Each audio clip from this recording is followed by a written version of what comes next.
Dr. KittyCat, Pumpkin the Hamster by Jane Clark, Scholastic Chapter 1. The old-fashioned telephone on Peanut's desk began to ring. Peanut gave a muffled egg. What if someone needed their help? He was Dr. KittyCat's assistant and he wasn't ready to rescue. The little animals were on a first aid course at the clinic and Dr. KittyCat was using him to demonstrate bandaging. Peanut was wrapped in such a long crepe bandage that he felt like an Egyptian mummy. Only his ears, whiskers, eyes, and tail were peeking out. "Don't panic, Peanut, I'll take the call," Dr. KittyCat told him. She picked up the handset. All the little animals on the first aid course fell silent. "Dr. KittyCat's clinic," she meowed calmly. "How can we help you?" Everyone held their breath as Dr. KittyCat listened carefully, tilting her furry head and swishing her long tail. "We'll be happy to," she purred. She put down the phone. "Who was it?" Peanut asked. He wasn't having any luck trying to wriggle himself free. "That was Mrs. Hazelnut," Dr. KittyCat announced. She found the end of the bandage and began to unwrap Peanut. "I'm afraid she can't take everyone to Heatherhill to stargaze this evening." Posy the puppy, Clover the bunny, Daisy the kitten, Pumpkin the hamster, Nutmeg the guinea pig, Sage the owlet, Bramble the hedgehog, Basil the parakeet, Willow the duckling, and Fennel the foxglove all looked at one another and groaned with disappointment. "She asked Peanut and me to take over," Dr. KittyCat went on. "We'll take all the stargazers to Heatherhill in the vanbulance." The little animals jumped up and down with excitement. "Yay!" yapped Posy the puppy. "I love going places in the vanbulance." Clover the bunny squealed. "I can't wait to use the telescope," Pumpkin the hamster squeaked. "I've never seen the stars clearly." Dr. KittyCat carefully finished unwrapping Peanut from the bandage and turned to the little animals. "Now find a partner and take turns practicing your bandaging on an elbow, knee, or wrist," she told them. There was a bit of a frenzy as everyone paired up and decided who would go first. "Make the patient comfortable in a sitting or lying position," Dr. KittyCat meowed. "Bramble, you've rolled yourself into a ball again. That'll make it very hard for Fennel to bandage your leg." The spiky little hedgehog poked out his nose and gradually uncurled for his foxglove partner. Dr. KittyCat turned to the young owlet who was carefully placing a cushion behind the little guinea pig's back. "Very good, Sage," she purred. "Nutmeg is looking very comfy." On the other side of the room, Daisy gave a little squeal. Peanut glanced over. Willow the duckling had a firm grip on the kitten's ear. "Be gentle. Don't just grab someone and start bandaging," Peanut reminded everyone. "Remember, first aiders reassure the patient and explain what they are going to do before they start to do it." The clinic echoed with giggles and squeaks as the little animals bandaged one another. "I finished first," Pumpkin said proudly. "Dr. KittyCat and Peanut went over to see." They looked at each other. Pumpkin's partner's leg was a mass of twisted and knotted bandages. It was a terrible mess. "Posy's paw is looking very pale," Dr. KittyCat told Pumpkin. "That means your bandages are too tight. We'd better cut Posy out of them before the blood supply to her foot is cut off and her paw goes numb." Peanut handed Dr. KittyCat the tough cut scissors and watched her gently snip off the bandage. He could see the underside of Posy's paw going back to its normal healthy pink color. Pumpkin's ears drooped. "You just need a bit more practice to get it right," Dr. KittyCat said encouragingly. Peanut scurried from pair to pair, checking how everyone was doing. "Bandage slowly and carefully," Dr. KittyCat reminded Willow. "Not too loose and not too tight. Fennel, tuck in the ends neatly." "Good job, Basil," she told the little parakeet. "You've bandaged Clover's elbow beautifully." "That was a very busy morning," Peanut squeaked. He rolled up the last of the practice bandages and put them away. Then he picked up the furry first aid book and began to jot down the names of all the little animals who had attended the course. Dr. KittyCat washed her paws and settled down in her favorite chair. She took her knitting out of her flowery doctor's bag. Peanut glanced at it nervously. Sometimes she knitted things for him and he didn't always want them. This time, she was making a tiny mitten, and Peanut didn't like mittens very much at all. "The first aid course went very well," Dr. KittyCat commented. "Everyone learned to bandage properly, except for Pumpkin. He needs a lot more practice. He probably wasn't concentrating because he's so excited about going stargazing this evening," Peanut said. "I'm excited, too," Dr. KittyCat purred. It will be a full moon and a clear, dark sky. A perfect night to look at the stars. Yes, perfect, Peanut squeaked. He bent his head over his book and pretended to be busy writing. He didn't like to tell Dr. KittyCat that he wasn't very happy or excited about going stargazing. He hadn't told anyone that he was afraid of the dark. Chapter 2. It was a cold, dark evening. Peanut's whiskers were already beginning to quiver and they hadn't even gotten started yet. A group of excited little animals wearing woolly gloves, scarves, and hats gathered beside the ambulance. "Do we have the stargazing telescope and stand?" Dr. KittyCat asked him. "They're in that back," Peanut squeaked. "Mrs. Hazelnut brought them around and helped me load them into the ambulance." He shivered. "How many lights do we have?" he asked. "I have a headlamp," Fennel piped up. "So do I," peeped Basil. "And me," said Pumpkin, "and I brought a lantern." Willow quacked proudly. They switched on their lights and beams lit up the flowers that Peanut had painted on the ambulance. Peanut clicked on his flashlight. The light wobbled as the flashlight shook in his paw. Dr. KittyCat looked concerned. "You're cold, Peanut," she meowed. "You need a pair of mittens to keep your paws warm tonight." She delved into her flowery doctor's bag. "Here, have the ones I just finished knitting." The mouse sized. "And I have a striped scarf in here, too." Peanut dragged the woolly scarf around his neck and pulled on the mittens. He immediately felt warmer and braver. Maybe mittens weren't so bad after all. "Thanks," he squeaked. "Are we ready to go?" asked Dr. KittyCat. "It feels as if we've forgotten something." "Your bag," Peanut exclaimed. "We didn't check to make sure everything was in it." "We can do that now." Dr. KittyCat quickly reopened her flowery doctor's bag. Peanut shone his flashlight into it so that she could inspect the contents.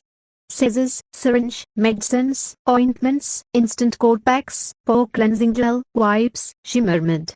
"Stethoscope, ophthalmoscope, thermometer, tweezers, bandages, gauze, peppermint throat drops, tongue depressor, headlamp, and reward stickers. It's all here," she announced.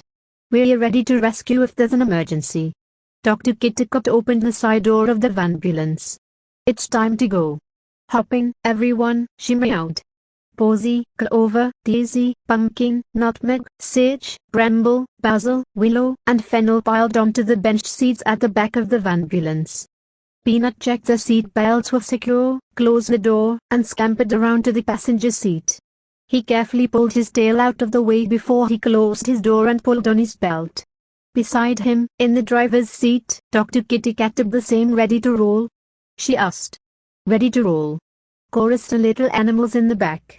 Peanut pressed the siren button on the dashboard. "Ups," Peanut squeaked, quickly switching it off. "It's not an emergency." "Dr. KittyCat turned the key. There was a vroom, vroom, vroom, and the ambulance slowly pulled away from the clinic. "There are so many in the back, I'll have to drive a lot more slowly than usual, or they'll bounce all over the place," Dr. KittyCat explained.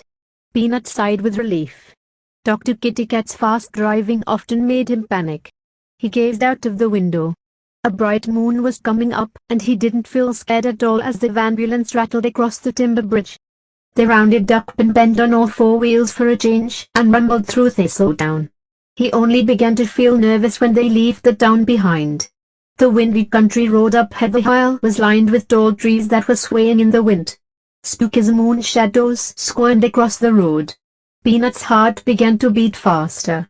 He stifled a neck and closed his eyes. He breathed slowly in and out as Dr. KittyCat had taught him to do when he felt panicky, and tried to imagine himself in his favorite place full of his favorite things, a cheese shop packed full of different cheeses. He was just imagining sinking his teeth into a delicious nutty piece of cheddar when Dr. KittyCat brought the ambulance to a halt. "This is as far as we can go in the ambulance," she announced. "We'll walk the rest of the way to the top of the hill. Luckily, it's a clear night with no cloud cover. There will be a perfect view of the night sky." Peanut opened his eyes and peered around him. The dark blue sky was sprinkled with tiny stars and curved away as if it went on forever. He wasn't at all sure he wanted to get out of the ambulance. The night sky was so big for such a little mouse. Especially a mouse who was scared of the dark. Chapter 3. Peanut tried to think of Jesus. Dr. KittyCat opened the doors and the little animals scrambled out of the ambulance. No one else seemed to think it was dark and scary outside. Can you and Pumpkin manage to carry the telescope? Dr. KittyCat asked Peanut. Fennel and Posy can bring the stand. Peanut nodded. He didn't want to speak in case his teeth started chattering with fear. Mrs. Hazelnut told me the best place to set up, Dr. KittyCat told them all. Follow me. She picked up her flowery doctor's bag and led the way toward a clump of trees. Peanut and Pumpkin pulled the telescope out of the ambulance and set off with Peanut at the front and Pumpkin at the back. The ground was humpy and bumpy and springy with heather. It was hard for Peanut to see where he was going because his paws were too full of telescope for him to switch on his flashlight. He stared nervously into the gloom and heard an eerie rustling noise from the trees ahead of them. Peanut's heart jumped into his mouth and he froze to the spot. Eck! He squealed. What's that? Don't panic, Peanut, it's only the wind whistling through the leaves, Dr. KittyCat meowed calmly. We don't have far to go now. The best stargazing spot is just on the other side of the trees. Peanut's knees were trembling. He took a deep breath and carried on. Suddenly, there was a thump. And the end of the telescope dropped to the ground. Peanut whirled around. Why had Pumpkin dropped it? He could see the light from Pumpkin's headlamp pooling on the ground. Are you okay? Peanut rushed over to him. The little hamster was face down in a clump of springy heather. I'm fine. I just stumbled over something, Pumpkin said, getting slowly to his feet. Dr. KittyCat quickly checked him over. No damage done, unless you count a bit of dirt, she said with a smile.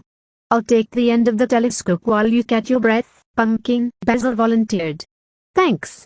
Pumpkin brushed himself down and readjusted his headlamp. I'll follow you. Watch where you are going, everyone, Dr. KittyCat called. There are a lot of fallen branches around here. Mrs. Hazelnut said that some trees were blown down by last year's storm. There was enough light for Peanut to make out the shapes of branches lying on the ground. He was stepping carefully over a large twig when there was a loud squeak. Everyone froze. Who was that? Dr. KittyCat meowed. A tiny voice came out of the darkness. It's me, Pumpkin. I've hurt myself. He whimpered. Peanut and Basil put down the telescope. The little animals shone their lights into the night. Where is he? Peanut panicked. I can't see him. His headlamp's gone out. There was another squawk from the direction of the trees. I fell down the hole, Pumpkin wailed. It still wasn't clear where Pumpkin's voice was coming from. Peanut and other little animals shone their lights across the bumpy, branch-strewn ground. Peanut spotted Pumpkin's headlamp. He picked it up and switched it back on. It still worked. I'm down here. Pumpkin squeaked again. We'll be there in a whisker.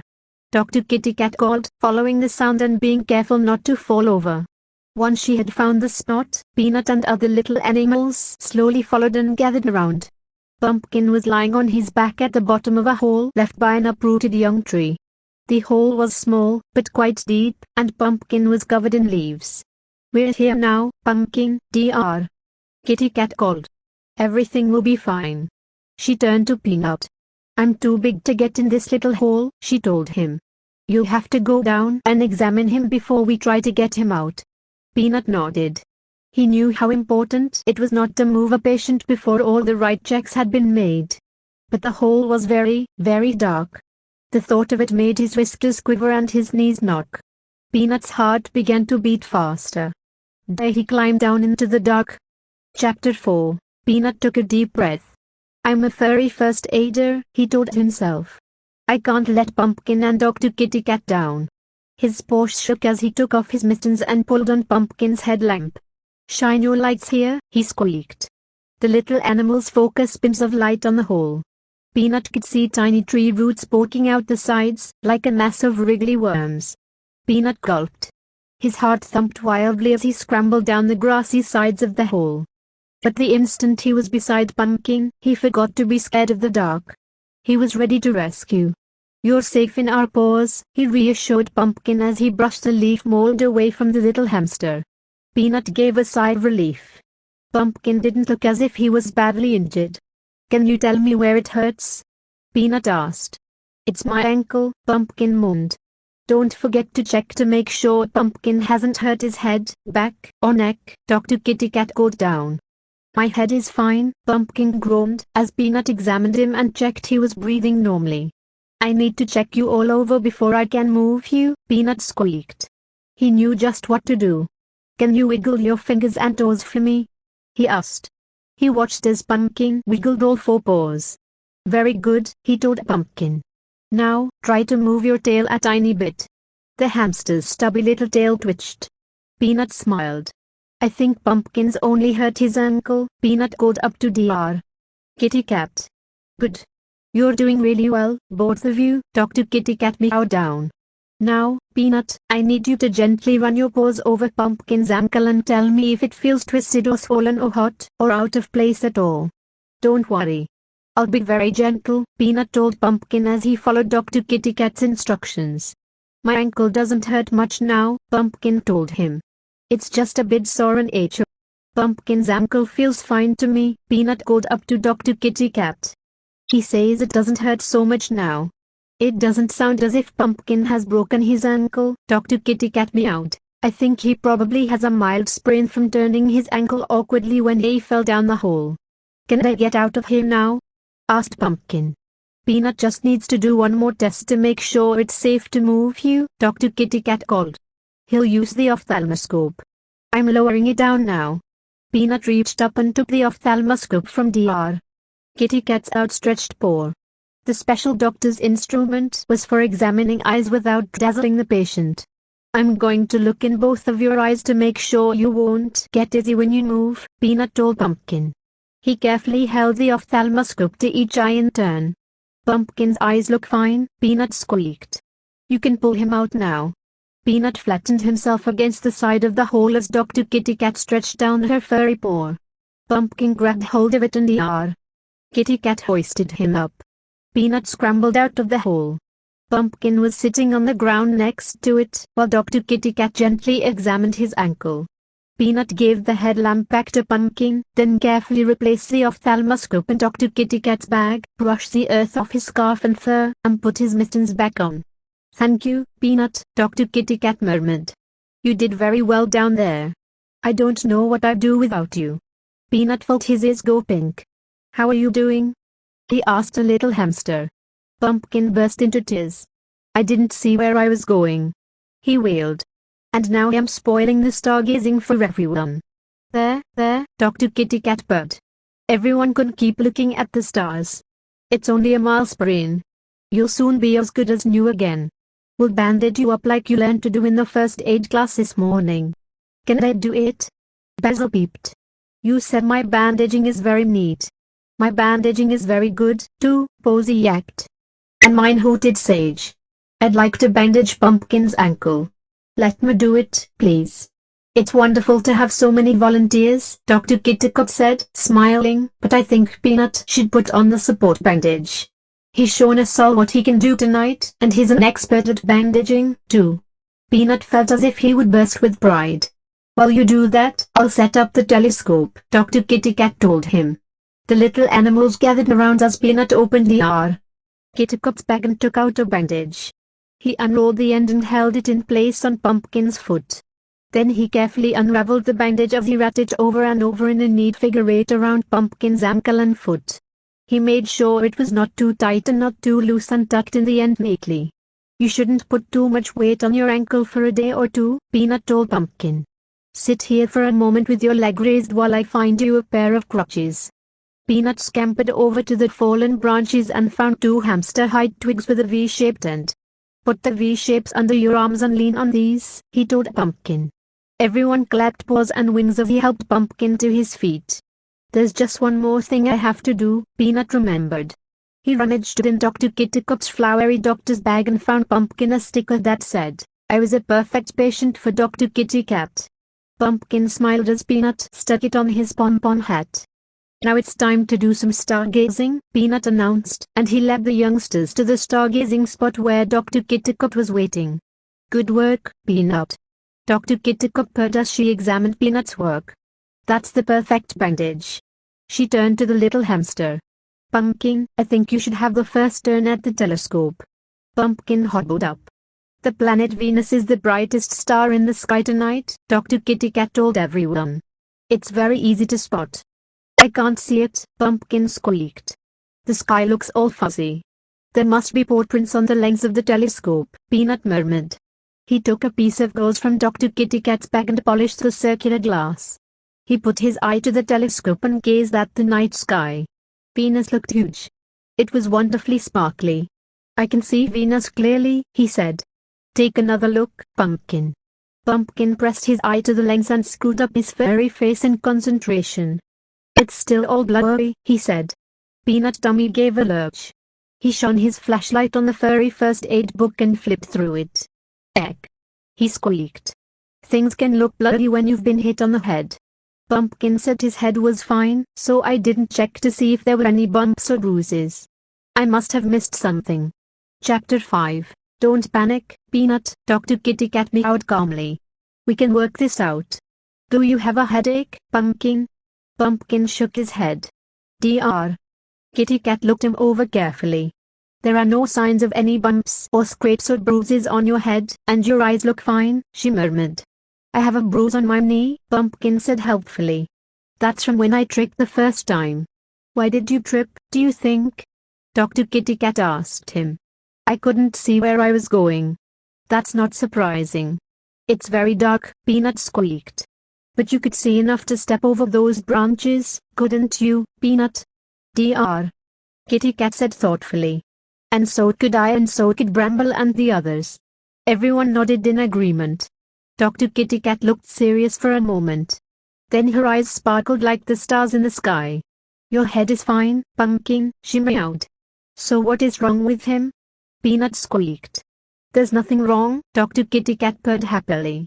Pumpkin just doesn't see as clearly as some of us do, that's all. It's his eyesight. Peanut gave a big sigh of relief. I thought he was tripping over things because it was dark, but it was because he couldn't see very well. That's probably why his bandaging was so untidy, too.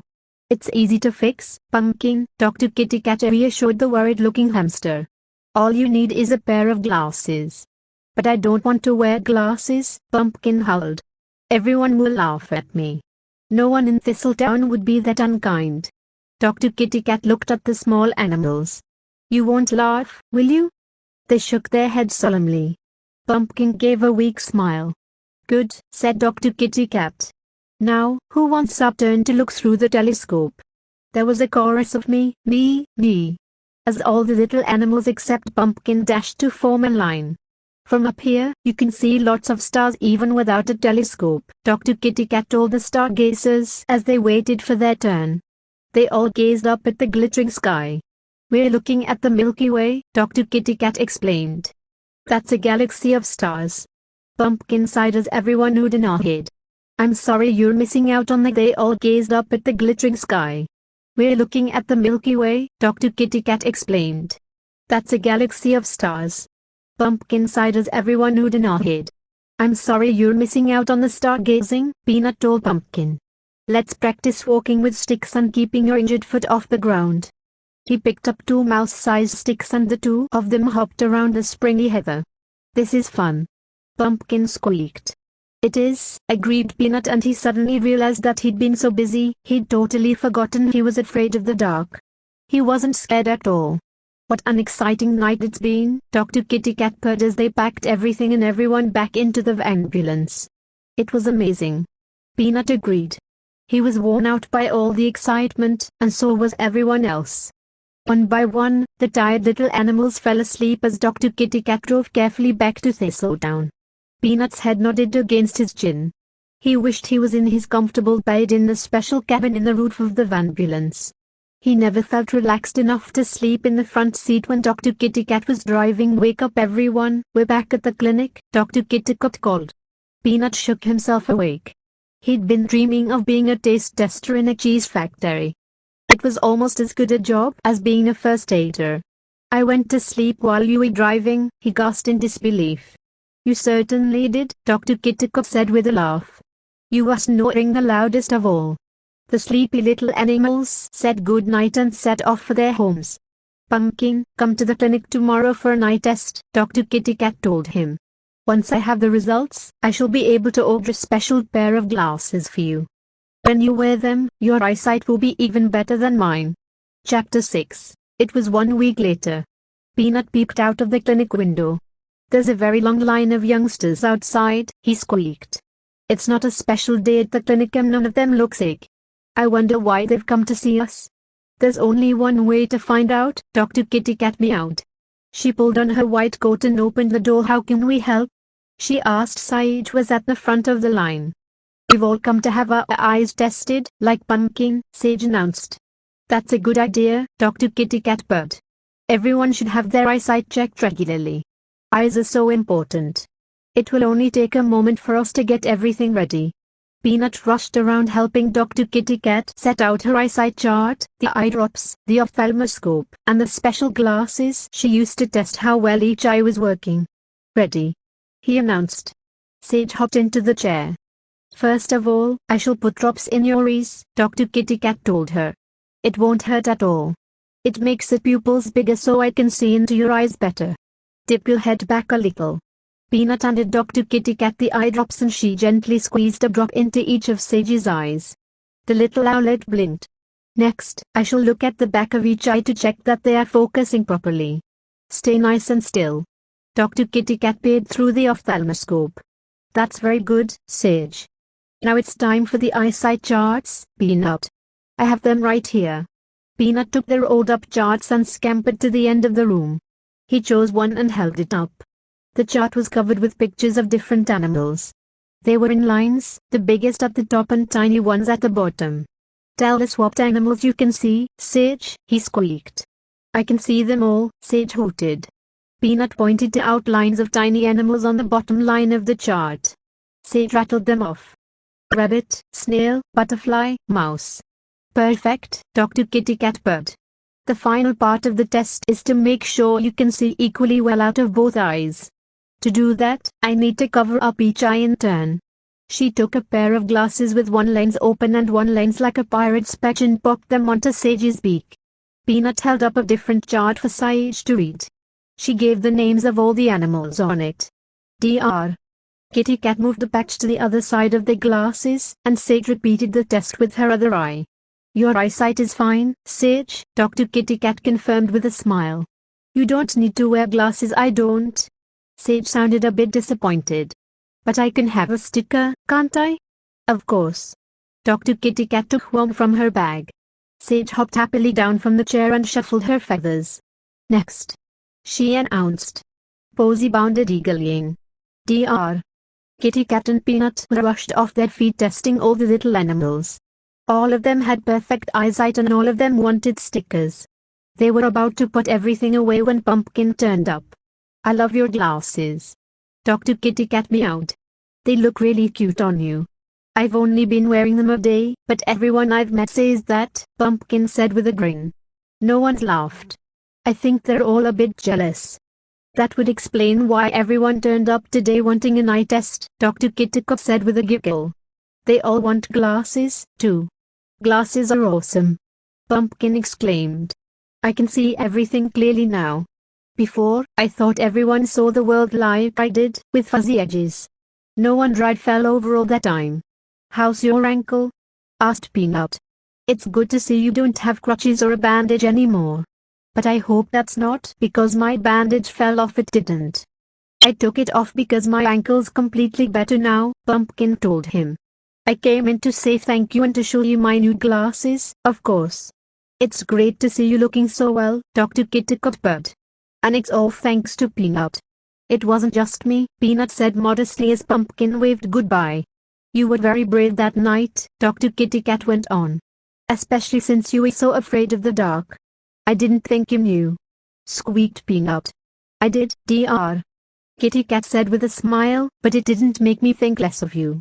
In fact, it made me even prouder to be your friend. Peanut gave a happy sigh as he took out the furry first aid book to finish the section on Pumpkin's ankle and write up the result of the eye tests.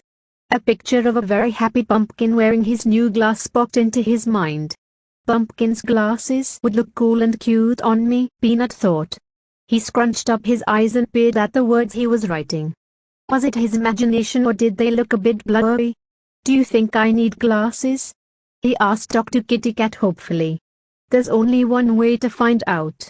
Dr. KittyCat laughed as she unrolled the eyesight chart.